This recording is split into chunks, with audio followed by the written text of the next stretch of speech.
Dr. Ahmed, and today we have a special guest with us, Charles Darwin. Hello, everyone. Thank you for having me. So, Darwin, why don't you tell us a little about yourself?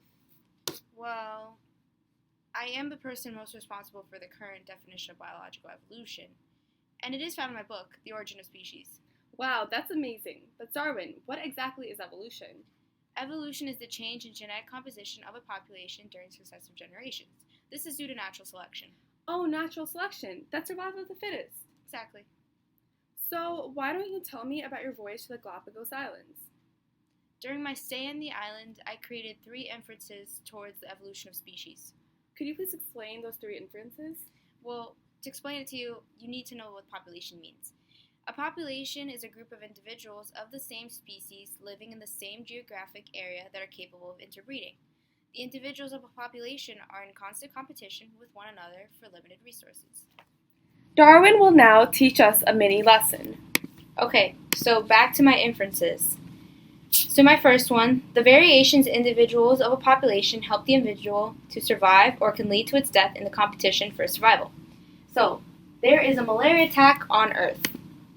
Right now, we have 2 specimens, Dr. Ennis and Miss McKenna.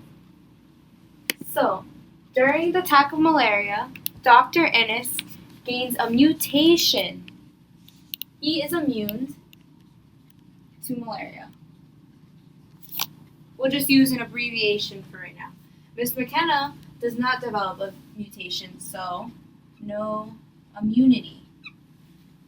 Unfortunately, malaria gets to her and she dies. So now we have Dr. Ennis. He survived. So back to my second inference. So my second inference is that individuals that survive the competition are able to breed and produce offspring.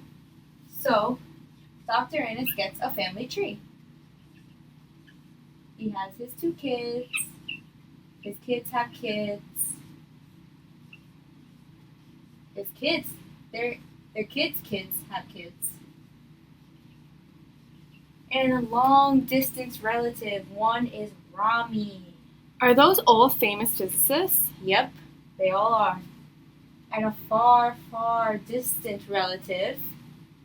Unfortunately, he was a garbage man. Oh no, you always have those that stick out. I know, it's unfortunate. So, they're all happy living together. And since they all had a distant ancestor, Dr. Ennis, it is possible that his immunity to malaria has passed down to his family. So, I'm going to show you my third inference. So, my third inference is towards adaptive radiation. Adaptive radiation is when one ancestor giving the rise to many new modified populations. So, Dr. Ennis also had a pet bird, Oh, what was the pet bird's name? Ralph. So cute. He had a really big head, small body, but it's alright. Now, Ralph, back in the day, Dr. Ennis found out that Ralpha, because it's a girl. She had 3 birds, but unfortunately, the 3 birds left her nest. They both voyaged to 3 different areas. One had to eat rocks. I don't know how he survived on rocks. Another had small seeds. And the other had delicious fruit. Who doesn't love fruit? Now, because they moved to other areas, one of her babies had a very thin but long beak to bite into the fruit. And one had a really small, tiny beak because all she had to eat was seeds. And this one, the beak was so wide and rough because due to eating all those rocks. This is just a nice, fine example of adaptive radiation. Tune in next time for more. Thank you so much.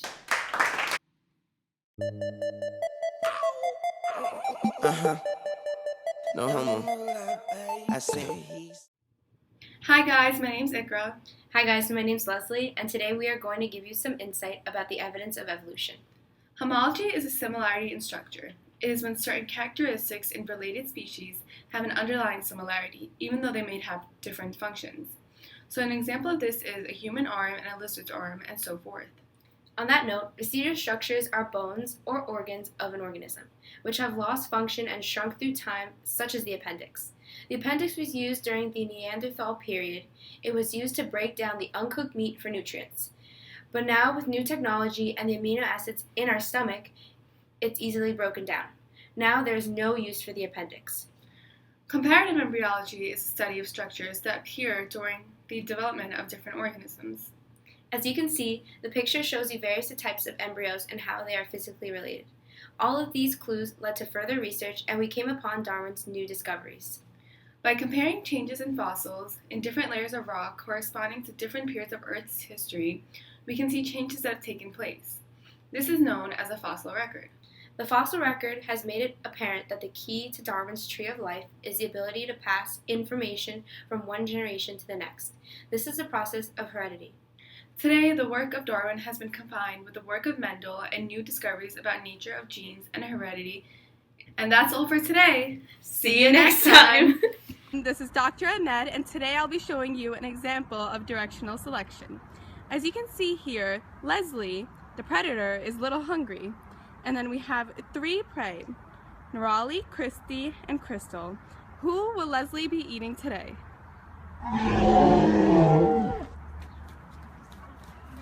Since Christy's shirt is brown, Leslie decided to choose Christy over Crystal and Nerali. Who are you going after next? Still hungry?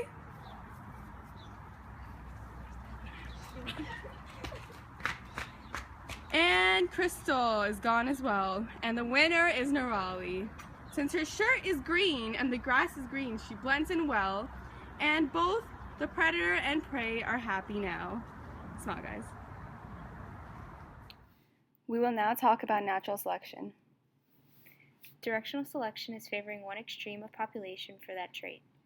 This happens when an environment changes in a consistent way. Another example is the climate gets colder. Disruptive selection is natural selection favoring two sides of the spectrum where species diverge. An example of this is Darwin's finches. Stabilizing selection is favoring the average population selected. For example, in a population of mice that live in the woods, natural selection will tend to favor individuals that best blend in with the forest floor and are less likely to be spotted by predators. Hey guys, it's biologist Iqra here. And Dr. Ahmed, and we will be talking about population genetics. So the one thing you guys need to remember is that if there is change in gene frequency of the gene pool, then the population is evolving. There are 5 key parameters. Parameter number 1, large population. The reason for a large size of a population is to ensure no genetic drift occurs and causes the gene frequencies to change. Parameter number 2, gene flow. No gene flow can occur in a population working within the Hardy-Weinberg equation. Migration cannot be occurring. The Hardy-Weinberg equation states that the allele and genotype frequency will stay the same if there is no evolutionary change. Parameter number 3, no mutations. There is no way to ensure no mutation occur in a population. Species have built-in mutation rates to help them gain and keep genetic variability. Parameter number 4, random mating. In Hardy-Weinberg equilibrium, mating must be random. This is the mating of individuals regardless of any physical, genetic, or social preference. Parameter number 5, no natural selection, no evolution. You cannot stop the environment from choosing the best fit and adapted organism. And that's all for today. I'm Dr. Ahmed. And I'm biologist Iqra. And thank you for being with us. Oh, thank God that's over. Iqra, you want to hear a joke? Yeah, sure. Okay, I got this one from Pinum. So, when you breathe, you inspire, right? Okay. And then when you do not breathe, you expire.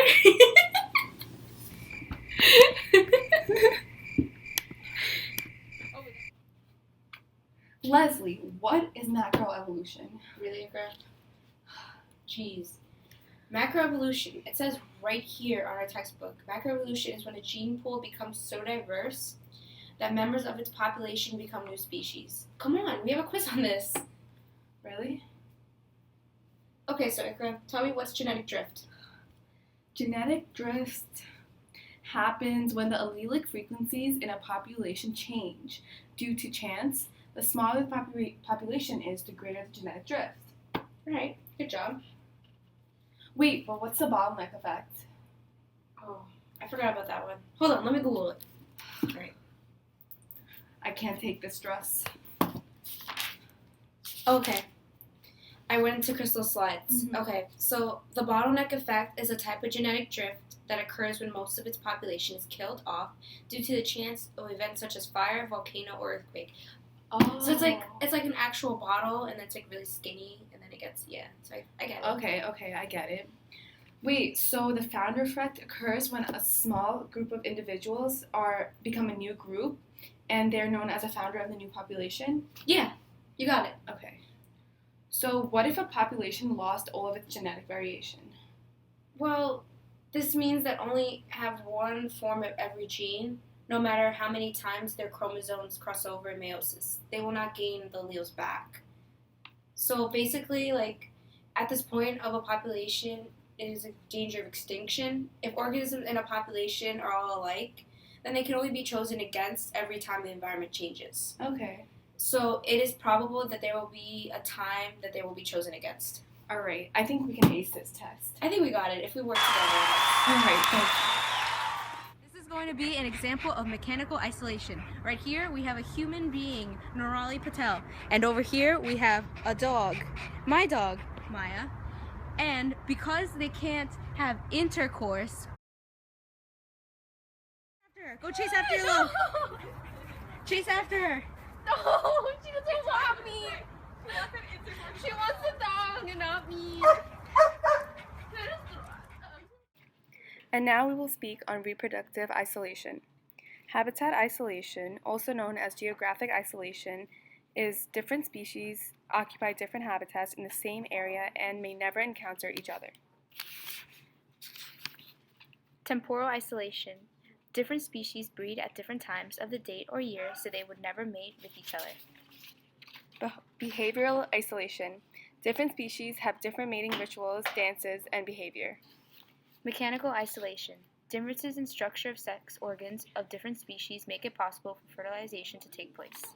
Gametic isolation. Sperm from one species cannot survive in the female reproductive tract of another. Also, different species' eggs have different receptors on them so that sperm from another species cannot enter the egg. We will now have a lesson on phylogeny. The closer two species are in a phylogeny, the closer they are related. Each node on a tree is representative of a common ancestor. Phylogeny relies on factual data being interpreted to produce a reasonable conclusion. When this happens, the principle of maximum parsimony is reached, which states the simplest explanation that is consistent with the facts is more likely to be true. Phylogeny looks at differences of specific DNA sequences in living organisms and their extrapolated changes over time to confirm the relationship of species at a genetic level. Bloopers. Hello guys, my name is Iqra.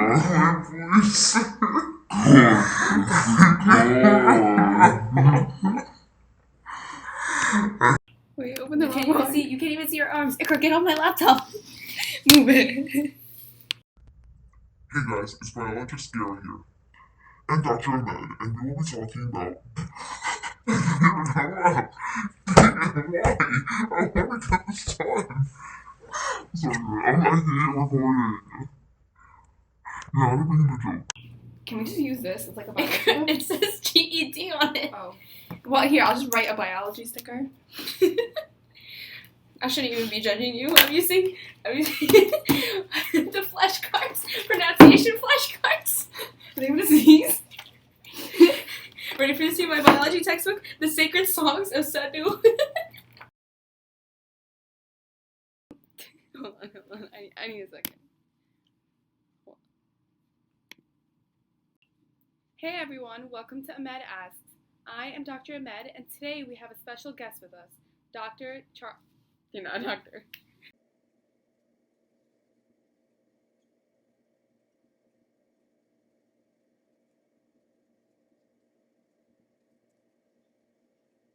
What are you making?